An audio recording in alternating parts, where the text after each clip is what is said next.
Bonjour les gars, bienvenue dans ce nouveau débrief du match d'Arsenal contre Sporting en Europa League. C'était vraiment une mauvaise soirée pour les Gunners. C'était terrible. En fait, les gens ne se rendent pas compte. Les gens vont me dire que ouais, on a la Ligue à jouer et tout, mais il faut aussi regarder le pedigree d'Arsenal en Europe. C'est ça le plus important dans cette situation, en fait. Et puis ça, c'était une occasion rêvée. Il y avait quoi comme équipe?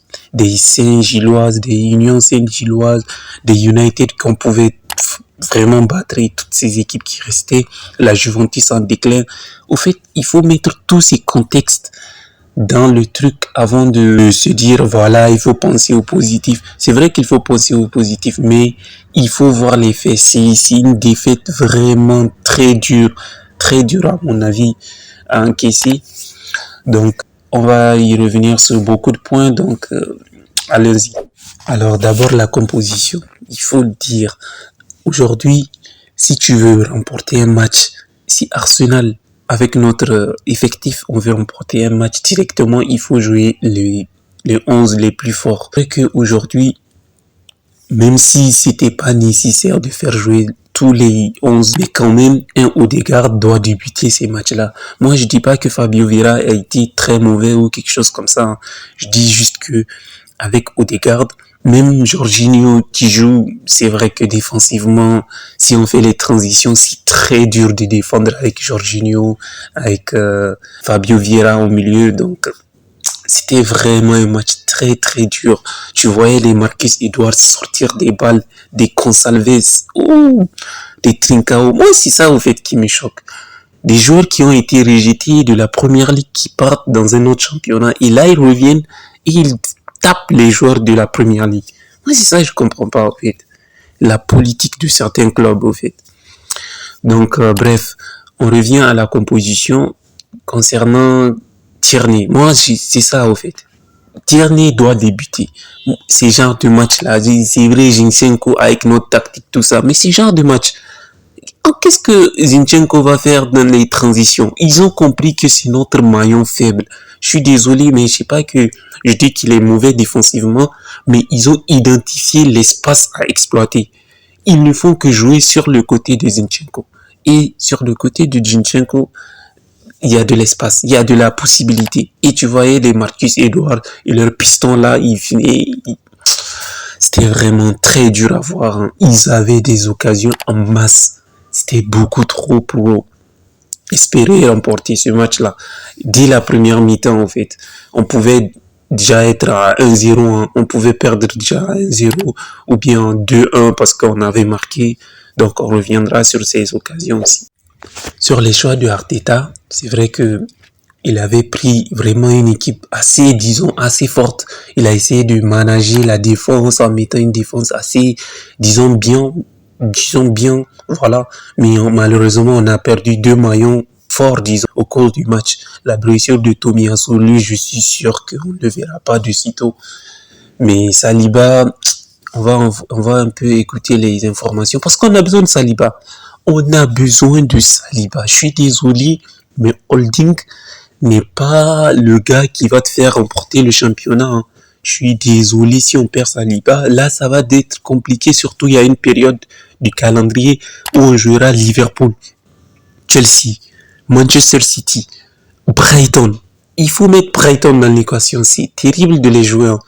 Donc, un enchaînement de matchs très difficile. Si on fait ça avec Holding, comme l'an passé, lorsqu'on cherchait à jouer l'Europe et la Champions League, je suis désolé, mais ça va être compliqué.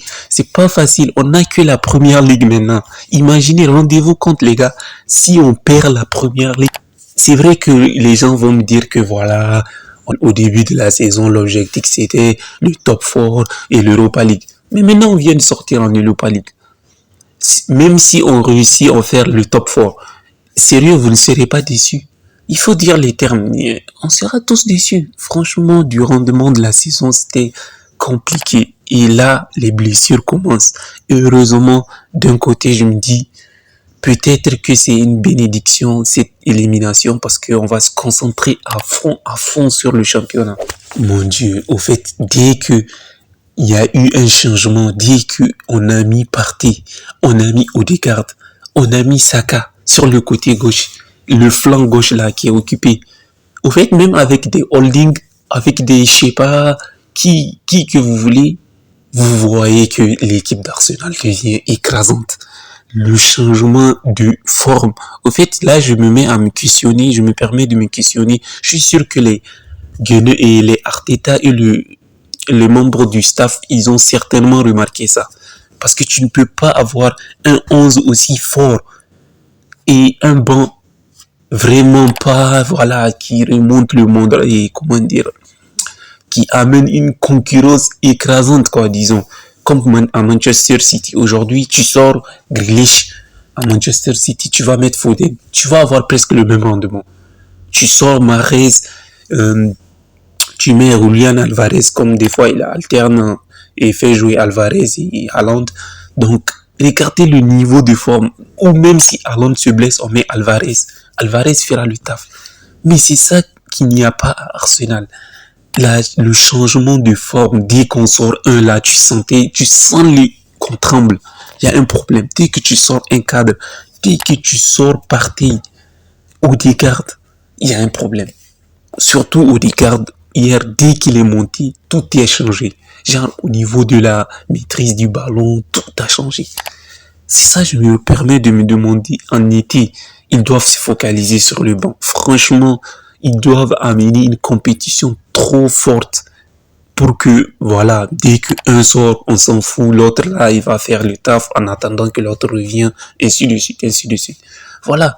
Aujourd'hui, c'était horrible. Franchement, hier, c'était un match à gagner. On pouvait gagner ça. C'était vraiment possible, en fait. Et puis, il y a le raté de Trossard. Bon, ça, c'est des choses qui arrivent, hein, parce que c'était même pas une occasion construite par nous, c'était une erreur de Sporting.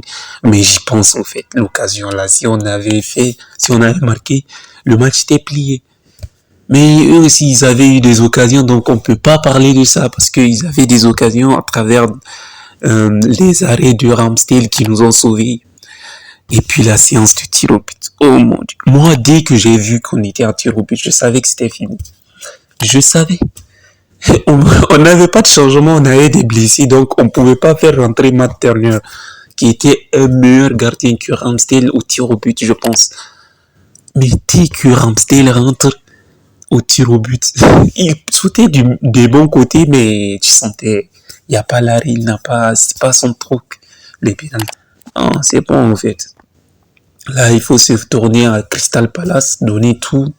Et voilà, essayer de revenir après la trêve et essayer de donner tout dans le final run pour remporter ce championnat. Parce que là, comment on nous cuisine sur Twitter, fou, on reviendra plus fort.